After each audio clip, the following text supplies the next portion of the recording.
Let me call the vet, okay?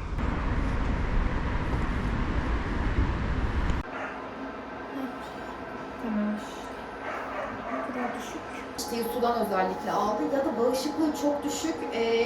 Aldığı o Giardia yani tek tük alsa bile bağışıklığı bunu halledemedi. Artışa geçti vücudunda. Anladım. Oradan da genellikle kedi gençlik hastalığına çıkıyor o bağışıklığı etkilediği için.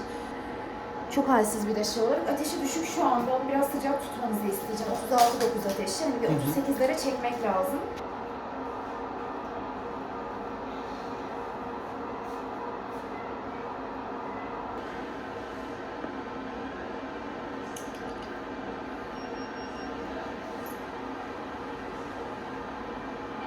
Tamam. Kan değerleri çok düşük çünkü kan bir anda sulanacak, şiddetli anemi bulguları çıkacak. O vitamin amino asit karışımı. Benim alacağım da mı ondan? Yok, şunu aldıracağım. Çok yakacak.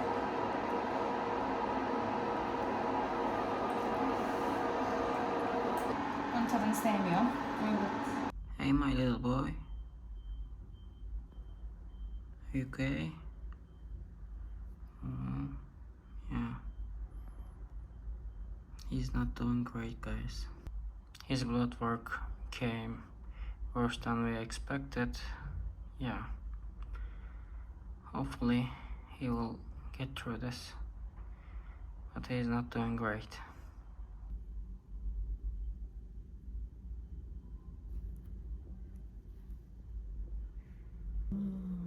Leo. No. His friend. Yeah. He waked up. He has been sleeping since last night. Yeah, he's still too weak. You're gonna be okay, my little boy.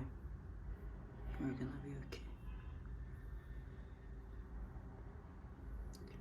He doesn't eat anything, so I have to feed him with an injector.